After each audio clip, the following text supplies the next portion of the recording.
Bill 311, what we started with yesterday. Amelia, will you give us an overview on 311 as amended?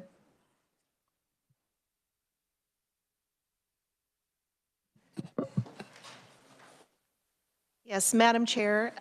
Senate Bill 311 is a bill relating to property taxation, and it would, as it was amended yesterday, it would exclude Internal Revenue Code Section 1031 exchange transactions, build-to-suit transactions, and sale leaseback arrangements as indicators of fair market value.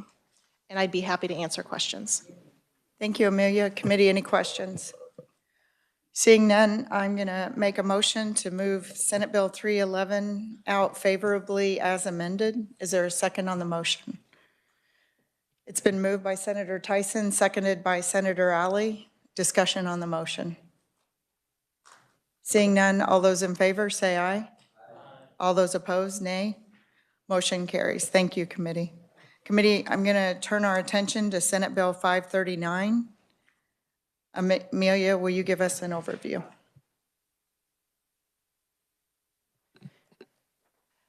Madam Chair, Senate Bill 539 relates to property tax, income tax, privilege tax, and sales and compensating use tax. This bill would increase the exemption for residential property from the statewide school property tax levy to $80,000 of appraised valuation beginning in 2024.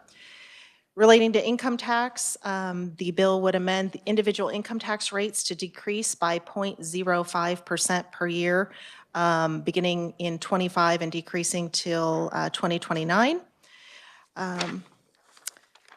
It would also increase the income limit from $75,000 to $100,000 for individuals to qualify for the subtraction modification for Social Security, beginning with tax year 2024. It would also provide a phase-out formula for those with incomes greater than $100,000 but less than $125,000.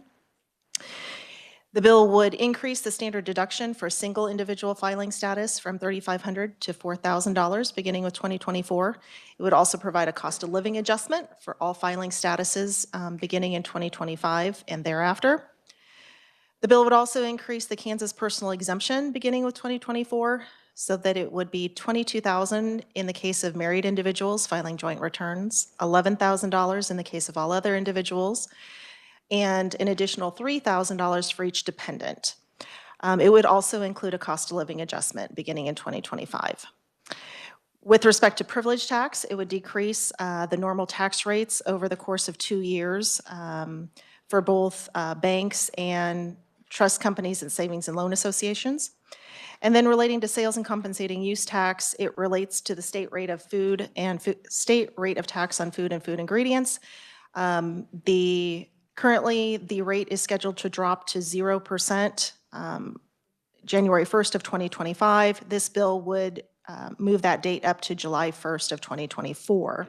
It would also make the changes for the state highway fund to be also effective July 1st, 2024. And the bill would take effect from and after publication in the Register. And for your information, the revisor's office would like to note that we would need to make a technical amendment on page 4. In line 42, the word for, F-O-R, is missing before tax year 2029, and we would like to insert that. And I'd be happy to answer questions. Okay, thank you, committee. And now that all the committee members are here, I just want a quick reminder that we are on, that's fine, we are on Senate Bill 539. We did pass out Senate Bill 311 unanimously. There was no contention on it. So we are working Senate Bill 539, the income tax bill that we had the hearing on. Well, actually, the tax relief for all Kansans bill that we had the hearing on yesterday. Senator Holland. Senate bill hearing this morning, was that supposed to be first? So, Senator, I'm not sure why that showed up on the calendar. There was no hearing scheduled for today. Today was always scheduled to work bills. Tomorrow is the hearing for the department. The department's fully aware of that. We were aware of that. The only one that didn't. The hearing was not scheduled for today. It was not scheduled for today. My apologies. saw that. No, it was on the calendar incorrectly. That rarely happens, but it did happen. And it was not on the committee schedule either that was put forward. Senator Holland.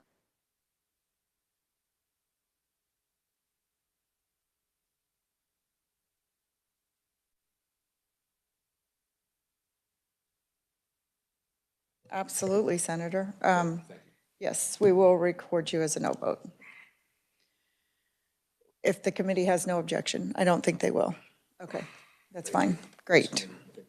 Yes. So we are on Senate Bill 439. And my apologies, I did not know you had objection to that bill, or we would have waited. So 539. So committee, 539. Senator Peck. Thank you, Madam Chairman. There are a lot of provisions in 539 I like, as in all of them. However, I do wish to, and I do not have a balloon, Madam Chairman, because it's pretty straightforward and simple.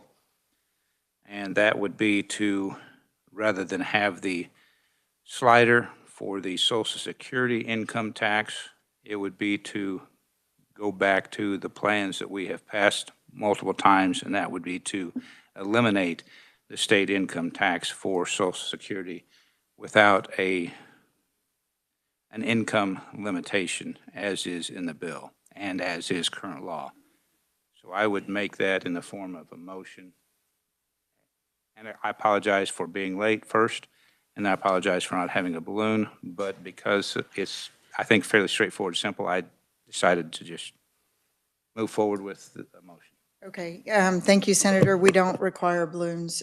You've heard the motion. It's been moved by Senator Peck, seconded by Senator Peterson. Discussion on the motion. I will make a comment on this motion. I'm absolutely for exempting Social Security on income tax. We've passed that several times in the Senate. Our attempt was to keep the fiscal note lower on this legislation.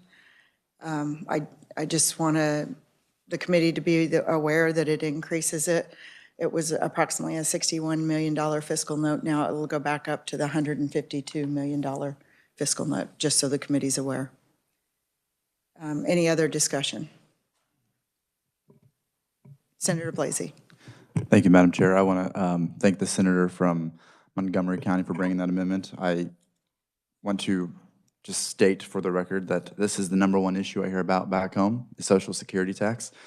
And, you know, just this weekend I was at a community event and I was stopped by 3 different people about this issue. This is a very, very important issue. Kansans are watching, and I think as we continue to discuss tax cuts in this building, Social Security exemption needs to always be at the forefront of our minds. So I appreciate the amendment. I'll support it. So Senator, I understand that, and I know that almost all of us will be supporting the amendment, but I do want to point out that we did not remove the exemption. We had increased it.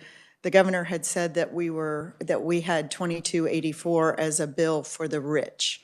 And so what we did was we increased the exemption from $75,000 to $100,000. So if you would have been making $100,000 and below, you would not pay state income tax on your Social Security. And then we created to remove the cliff for anything above $100,000 to $125,000. So we were addressing the governor's concern about a bill that was helping out the rich. But I do understand, like I said, I've supported this. I've ran the amendment myself. Committee, any other discussion on the motion? Seeing none, all those in favor, say aye. Aye. All those opposed, nay. Motion carries. We're back on the bill, 539. And I would add, Senator, that Social Security is an issue, but one of the #1 issues we are hearing about is property tax. And that includes property tax freeze that we've discussed in this committee before. In fact, I got called by one of your constituents, I won't say which senator, this morning, asking me for the freeze on disabled veterans and property tax freeze for seniors. Committee, what are your wishes on the bill? Any further amendments? Senator Peck. Thank you, Madam Chairman. I realize the past amendment that we just adopted increases the fiscal note, and because of the fact we are into mid-March, getting closer and closer to future dates and to reduce the fiscal note, I'm going to make a motion, and may or may not be popular, but the reason is to help with the fiscal note, and the motion will be to not eliminate the grocery sales tax on July the 1st and leave it as current law. All we're doing is backing it up by 6 months, but it is a $76 million hit to the fiscal note. Grocery sales tax is going away January the 1st, so I'm going to make a motion that we strike the July 1, 2024, and leave that, and that is on page 25, line 37. So we would reinsert the January 1, 2025 as the date for eliminating the sales tax. Not before we get too far down the road, I would ask reviser, am I correct? Because I didn't circle, I'm just looking right quick. It looks like page 25, line 37 is where that amendment would fit. Senator, that can be a conceptual amendment, and we can leave it to the reviser to, because we all understand what you're doing. Yes. Committee, is there a second on the motion? It's been moved by Senator Peck, seconded by Senator Alley. Discussion on the motion. Seeing none, all those in favor say aye. Aye. All those opposed, nay. Motion carries. We're back on the bill. Senate Bill 539. Senator Peck.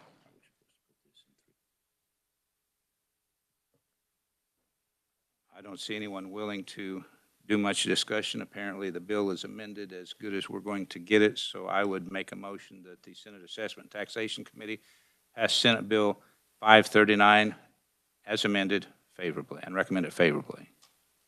You've heard the motion. Is there a second? It's been moved by Senator Peck, seconded by Senator Erickson. Discussion on the motion. I will make a comment that I have a feeling there will be plenty of amendments on the Senate floor. So I don't think we've seen the last of it. I hope not from this committee, but you never know. Committee, all those in favor of the motion? Aye. All those opposed, nay? Nay. Would you like to be recorded? Yes. Okay. Senator Holland, Senator Reddy, and Senator Corson would like to be recorded as no votes. Motion carries. Committee, I'll turn your attention to Senate Bill 468.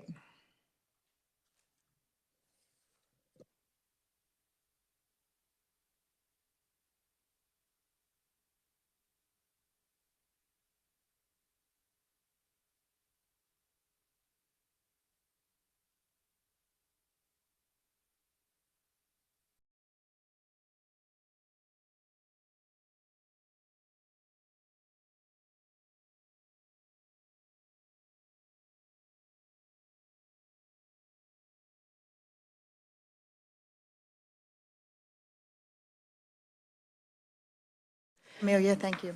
Certainly, Madam Chair, Senate Bill number 468 relates to tax levy rates and would prohibit cities and counties that grant or approve certain property tax exemptions or tax increment financing from exceeding their revenue neutral rates for property tax purposes.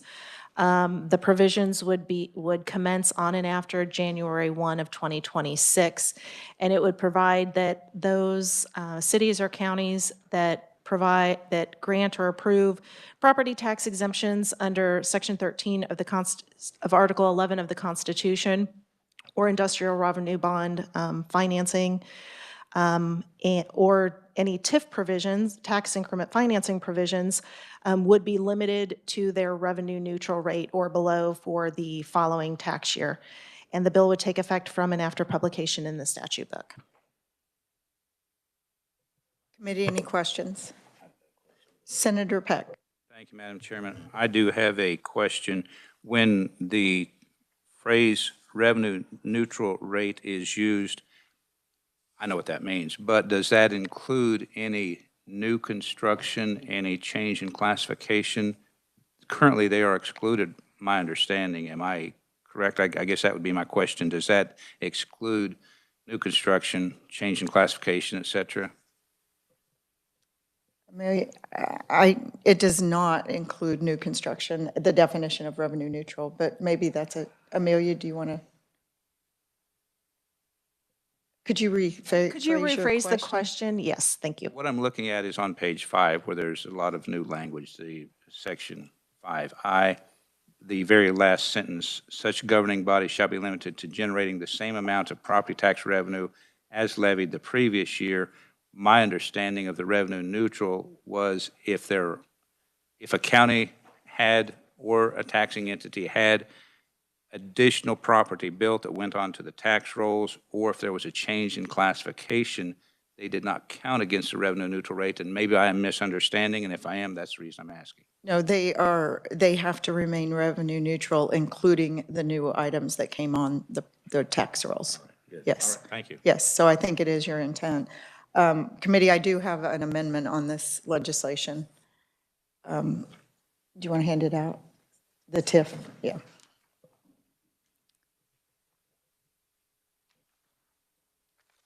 Thank you. Committee, the amendment is to remove the TIF language so that it would not be included.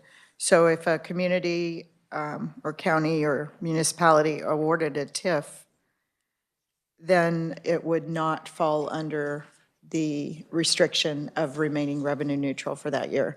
That way, this is only about property tax abatements. The bill would just deal with any property tax abatements that had been issued. They would have to remain revenue neutral. Senator Reddy. I appreciate the amendment to remove TIF. So when you say for property tax, I'm sorry, you said to remove property taxes on what items or which buildings? Amelia. Yes, the current language of the bill relating to property tax exemptions, the language is that no tax rate in excess of the revenue neutral rate shall be levied by the governing body of a city or county when such city or county granted, approved, or otherwise authorized during the preceding year any property tax exemption pursuant to two provisions. So it's not every property tax exemption. It is, number one, exemptions that are granted by the city or county pursuant to Section 13 of Article 11 of the Constitution, and that is kind of commonly referred to as the economic development exemption. And then the other type of exemption that is included here is what is sometimes referred to as the industrial revenue bond exemption. Those are exemptions that are approved by the city or county when they issue bonds, and that a taxpayer uses those bond proceeds to purchase property. So the cities and counties are involved in those two types of exemptions. Those are commonly referred to as kind of tax abatements by cities and counties. So I have a question on that. Senator Reddy. Thank you, Madam Chair. So I understand industrial revenue bonds, and most of them, at least in the city of Manhattan, I'm not sure about other communities, either have a sales tax exemption or a property tax exemption, oftentimes mostly sales tax, sometimes both, as communities as they're used in economic development. So what I'm hearing you say in this one is the property tax exemption would not be permitted in IRBs? It would absolutely be permitted. The governing body that issued it would remain revenue neutral for 1 year after issuing that tax exemption. All right, thank you. Yes. Senator Holland. Thank you, Madam Chair. I just want to tease out the amendment a little bit more. So why are we excluding the tax increment financing from the other exemptions, just so I understand? So mainly because it's not property tax, it's a different type of abatement. Madam Chair, is the TIF typically paired with property tax abatements as larger eco-devo packages? I don't know how they use those. Eddie?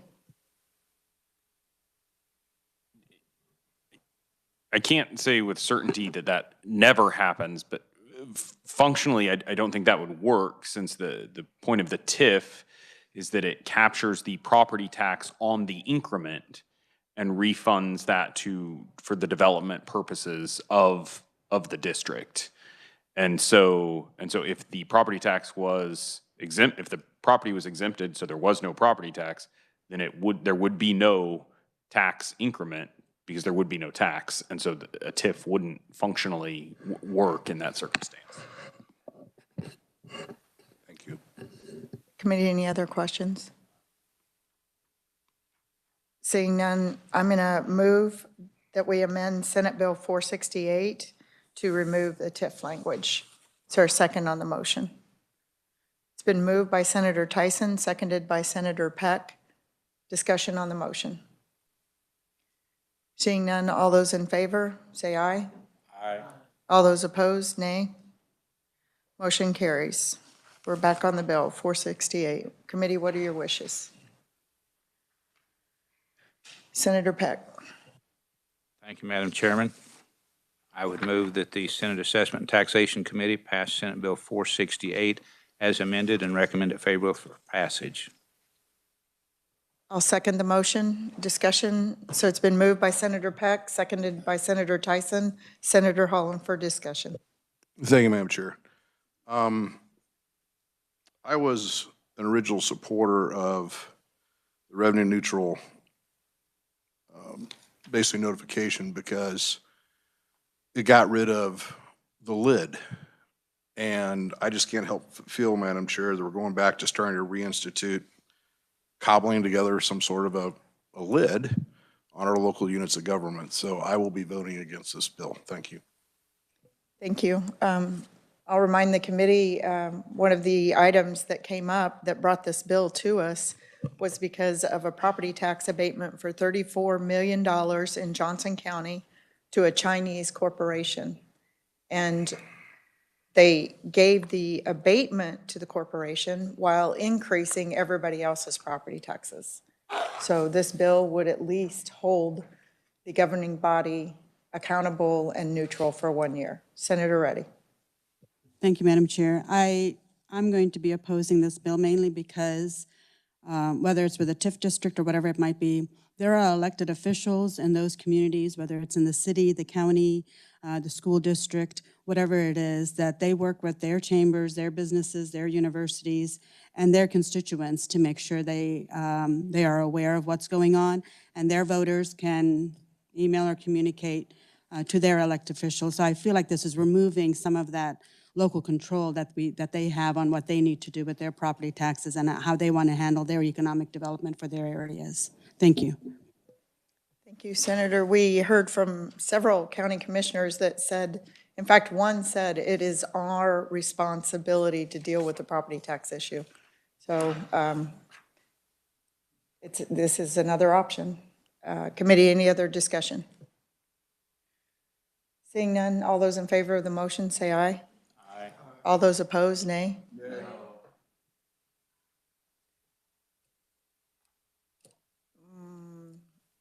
Recorded, okay. The chair's in doubt, so division. All those in favor, raise your right hand. Okay. All those opposed? Okay, motion carries. And Senator Holland would like to be recorded as a no vote. Senator Reddy as a no vote. Senator Corson as a no vote. Anyone else? Seeing none. Motion. Thank you, committee. I'm going to turn your attention now to Senate Bill 498. Amelia, will you give us an overview?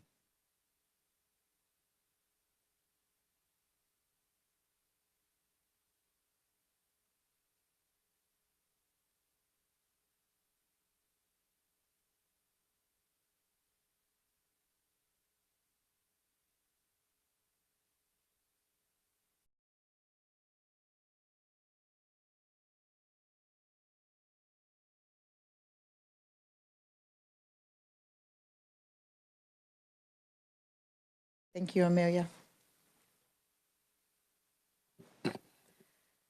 Madam Chair, Senate Bill number 498 would establish the Pregnancy Resource Act, providing income, privilege, and premium tax credits for contributions to eligible charitable organizations operating pregnancy centers or residential maternity facilities. It would also establish a child tax credit. It would also increase the tax credit amount for adoption expenses and make them refundable. And it would provide a sales tax exemption for pregnancy resource centers and residential maternity facilities. And would you like a little more detail on each of those items? Committee, would you like more detail, or are you good? I think we're good. Thank you, Amelia. Committee, what are your wishes on the bill? Senator Blake? Thank you, Madam. Blasey, and then Senator Holland. Thank you, Madam Chair. I believe the child tax credit, and the revisor can correct me, is in section 2. I don't know if it's completely in section 2 or if there's other components. I see there's something in there about adoption. That might be in section 3. I would move that we strike, just due to the fiscal note on this bill. I think this is the largest portion of the bill. While I think it has merit, I think it's something that we should continue to discuss and review. So I would move that we strike the child tax credit that is for $1,000 per child that's in this bill in section 2. And that is a motion. So is there a second on the motion? Okay. It's been moved by Senator Blasey, seconded by Senator Kirshen. Discussion, Senator Holland. Madam Chair, thank you. I just want to be sure I understand. So basically, we're striking everything in the bill with the exception of the non-refundable child care income tax credit. Is that what we're doing? I just want to be sure I understand. Just the opposite, Senator. Correct. That is not correct. So what's in the bill that's going to stay is the pregnancy resource piece that has passed the Senate, the adoption tax credit at 100%, and the sales tax exemption on all sales for pregnancy resource centers. I think those are the 3 other components that are staying in the bill. My motion is striking the child tax credit. And I know this is an adoption tax credit, just for the committees. I know you haven't seen the agenda for next week, but we have queued up the adoption savings account also next week for a hearing. Senator Holland. Thank you, Madam Chair. I appreciate clarification from the Senator. So I'd ask my next question is that now, what is the fiscal note we're talking about? I think it's approximately 18 million now. Okay. Eddie, could you confirm that?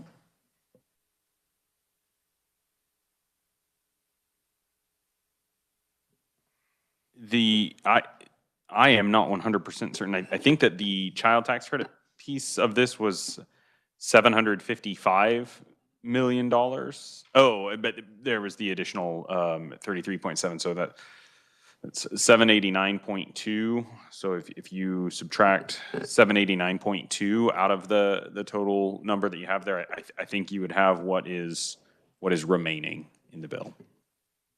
Thank you. Senator, okay. Any other questions or discussion? Seeing none, all those in favor of the motion? Say aye. All those opposed, nay. Motion carries. Committee, we're back on the bill. Senator Blasey. Thank you, Madam Chair. I would move that this committee pass out Senate Bill 498 as amended, favorably for passage. You've heard the motion. It's been moved by Senator Blasey, seconded by Senator Erickson. Discussion on the motion. All those in favor, say aye. Aye. All those opposed, no? No. Would you like to be recorded?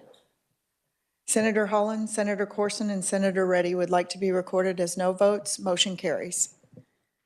Thank you, committee. I'm going to turn your attention to House Bill 2254.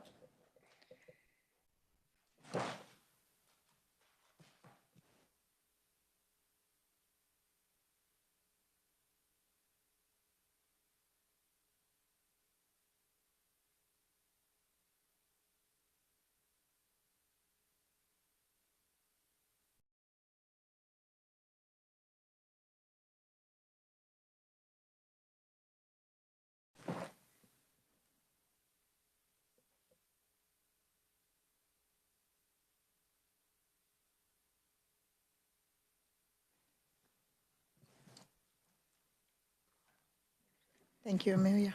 Madam Chair, House Bill number 2254 is as amended by the House Committee of the Whole. would classify land devoted to agricultural use that is utilized as part of a registered agritourism activity at a registered agritourism location by a registered agritourism operator pursuant to 32-1432, commencing after December 31st of 2020. The classification would apply to, but not be limited to, all land and buildings, whether permanent or temporary, that are used for such agritourism activity. Committee, any questions? Seeing none, I do have an amendment for this.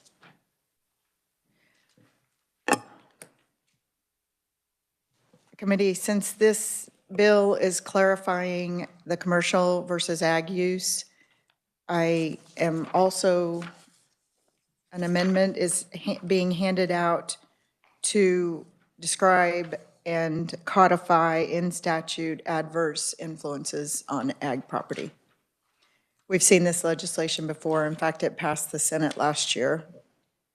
Amelia? Madam Chair, the handout that is being passed out currently is a portion of Senate Bill number 8 that was vetoed last year, but the portion that you have here is new Section 2 relating to adverse influences.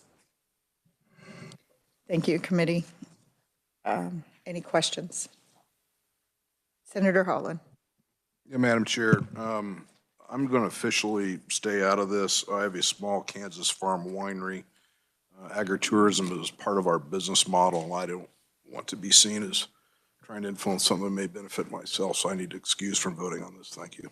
We'll make sure that you are abstained, Senator, and this is an issue in your area, is probably Douglas, Johnson. I've heard from a Sedgwick County commissioner, but they don't know, they didn't tell if they had property in Sedgwick County or another county, but it is an issue that is occurring across the state.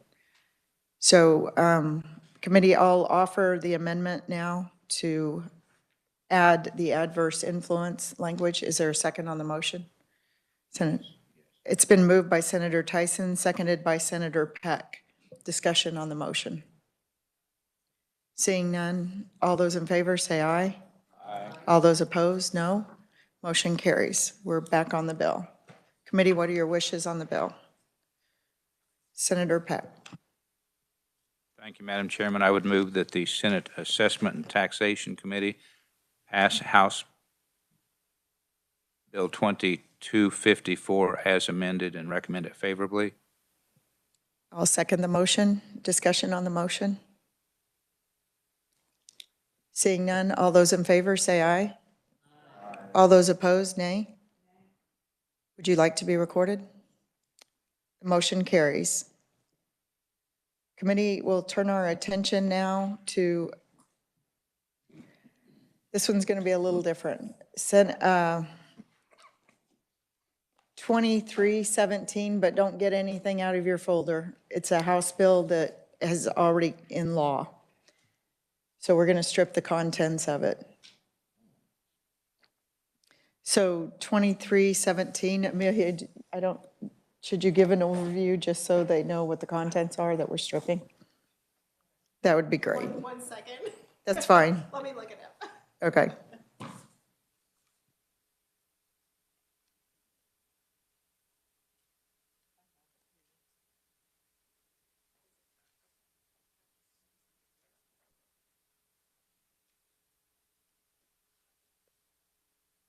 Yeah, it's providing the opportunity, the option to provide electronic notification for tax statements if both parties agree. And we did pass that into law last year. Okay. Committee, any questions on that? Okay. So I'm going to make a motion to strip the contents of 2317 and put in a conceptual amendment based on the hearing that we had the other day to remove sales tax on over-the-counter medicines. It was approximately a $22 million fiscal note. Is there a second on the motion? Okay. It's been moved by Senator Tyson, seconded by Senator Peck. Committee, any discussion? Amelia? May I just clarify that the Absolutely. term is, I believe, is over-the-counter drugs, and it is already defined within our sales tax statutes, if I'm correct. And the definition, if anyone is interested, would be found in 793602.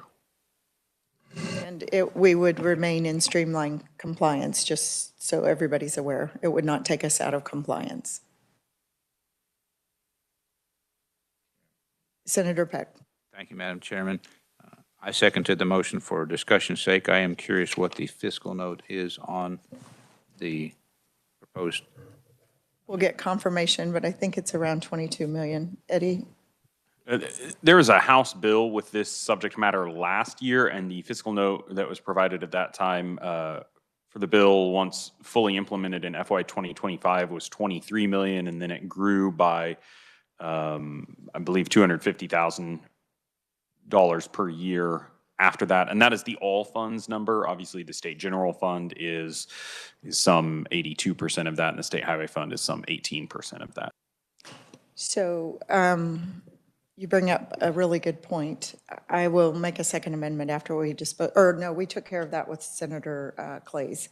Anything that impacts the highway fund will be addressed in later legislation. So this will not inadvertently impact the highway fund. Any questions? And thank you for the clarification on the fiscal note. So a little over 23 million. Senator Holland. Once again, this is specifically just for prescription. We're not talking over the counter or anything like that. Okay. This is over the counter. Currently, Kansas exempts prescription. This is over the counter drugs. Okay. So Over the counter all drugs drugs. then would be, okay. Would you like more clarification on it? No, I'm good, thank you.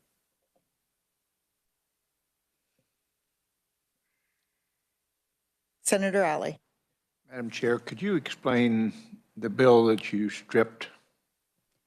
It's current statute. It's law. So it's in law, the current 23. Stripping that Yes, contents that one. yes. So we're creating, yes. Amelia, would you like to explain it, please? Thank you.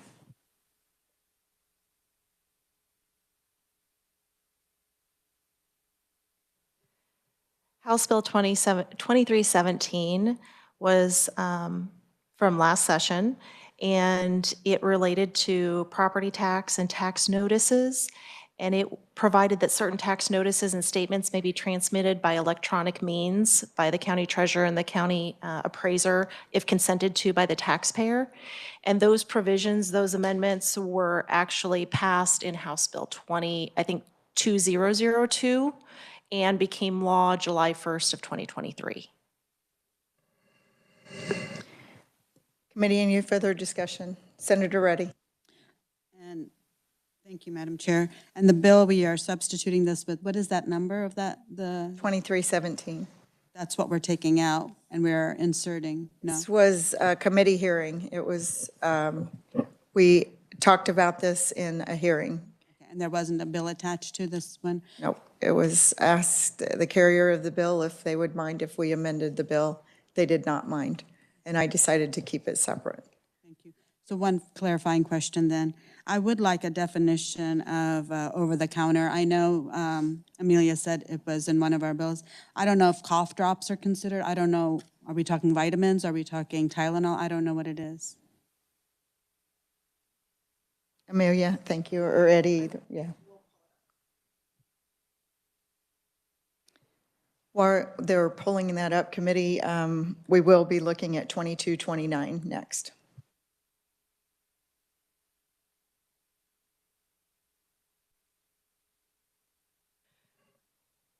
Okay.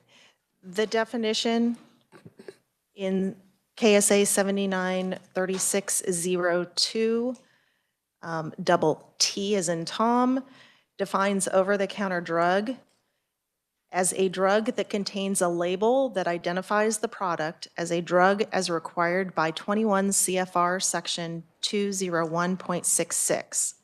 The over-the-counter drug label includes 1, a drug facts panel Or 2, a statement of the active ingredients with a list of those ingredients contained in the compound, substance, or preparation. Over-the-counter drugs does not include grooming and hygiene products such as soaps, cleaning solutions, shampoo, toothpaste, antiperspirants, and suntan lotions and screens. Any further questions, committee?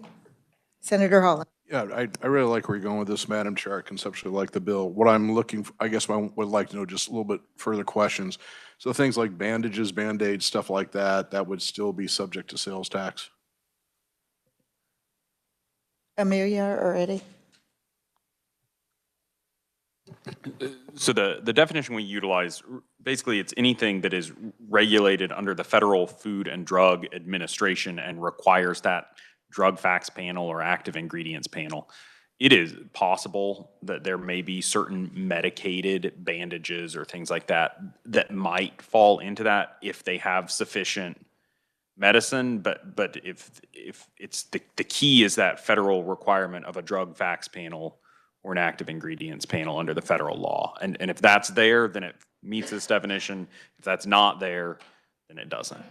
Okay, so Madam Chair, I'm not doing anything to the conceptual bill. I just a request for research. If just they confirm then that bandages and medicated things that are currently sales taxable. I'd like to know, say if you buy crutches, wheelchairs, stuff like that, hearing aids, hearing aid batteries, if that's all sales taxable. Okay, and I don't need to know now. Just thank you, Madam Chair. Thank you. Committee, any other questions? Seeing none. All those in favor of the motion, inserting the contents of the over-the-counter drugs?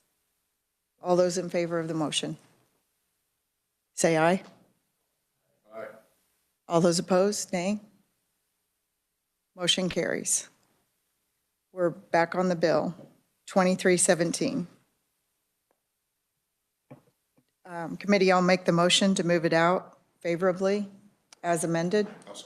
It's been moved by Senator Tyson. Pardon? Oh, I will make the motion to move out favorably Senate substitute for 2317 as, and it's been seconded by Senator Holland. Discussion on the motion? All those in favor say aye. Aye. All those opposed, nay. Motion carries. Committee, we're on House Bill 2229. Amelia, do you mind?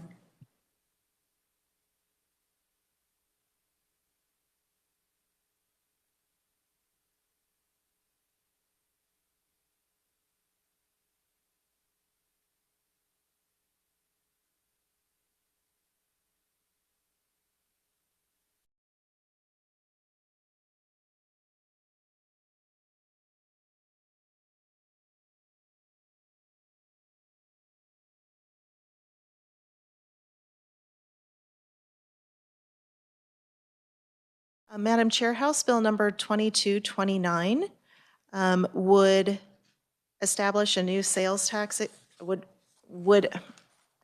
provide that an individual would be required to pay sales or use tax on the difference in price on a vehicle when an individual sells a used vehicle instead of it being traded in and purchases a new or used vehicle within 180 days.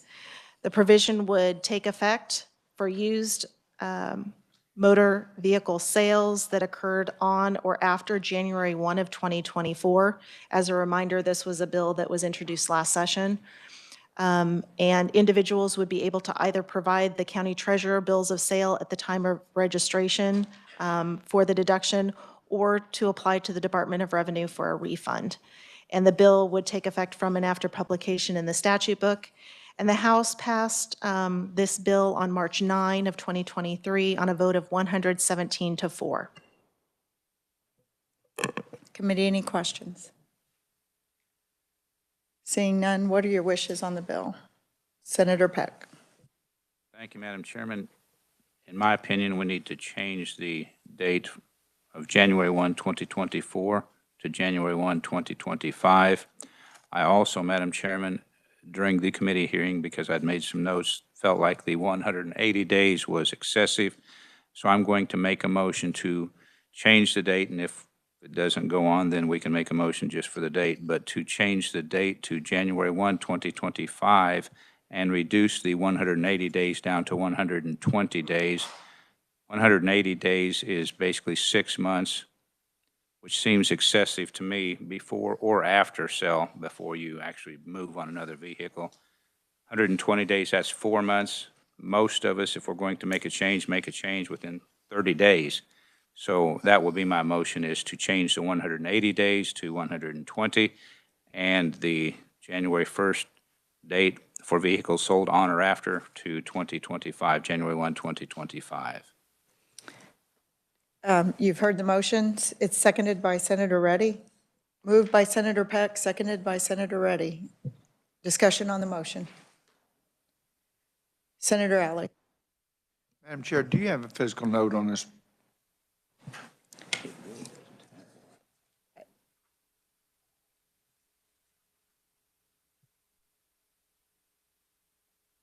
I don't think there was a.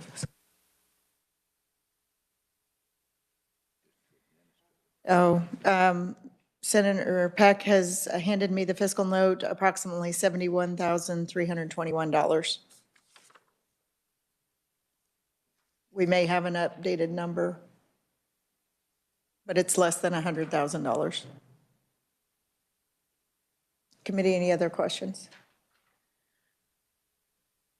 Seeing none, all those in favor of the motion, say aye. Aye. All those opposed, nay. Motion carries. Back on the bill. Senator Peck. Thank you, Madam Chairman. I would move that the Senate Assessment and Taxation Committee pass out House Bill 2229 as amended and recommend it favorably. Is there a second on the motion? It's been moved by Senator Peck, seconded by Senator Reddy. Discussion on the motion. All those in favor, say aye. Aye. All those opposed? Wait, I think we have a question. Senator Alley. Thank you, Madam Chair. Got into a packet finally and got the right document. And the 71,000, it looks like to me that that's just to hire somebody at the department. And at the bottom of the first page of the February 8th document, it said a similar program in Missouri had an annual impact of about $5 million. Is that correct, Eddie? Yeah, and then the department does go on to note that due to the differences in Kansas population and the state and local sales tax collections, they use the phrase the impact could be $2.4 million. However, they then note that the Missouri program doesn't actually only include motor vehicles, it also extends to trailers, boats, and outboard motors, which aren't included in this. So there's kind of some differences, but it's just a guide for what maybe to expect.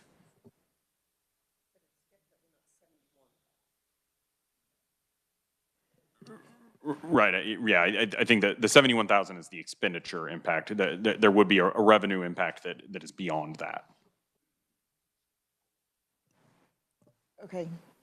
Any other questions, committee? Okay, so we voted, the motion's been made, and we voted on the amendment. Would you like to reconsider your vote on the amendment? Okay, so we are on voting the bill out of committee. I will ask again. All those in favor say aye. Aye. All those opposed, nay. Nay. Motion carries. Would you like to be recorded as a no vote? Okay. Committee, we are out of time. I did have one other bill. We'll pick that up tomorrow if there's time. Committee, is there any other business to be brought before us? Seeing none, we're adjourned, and thank you very much for your work today.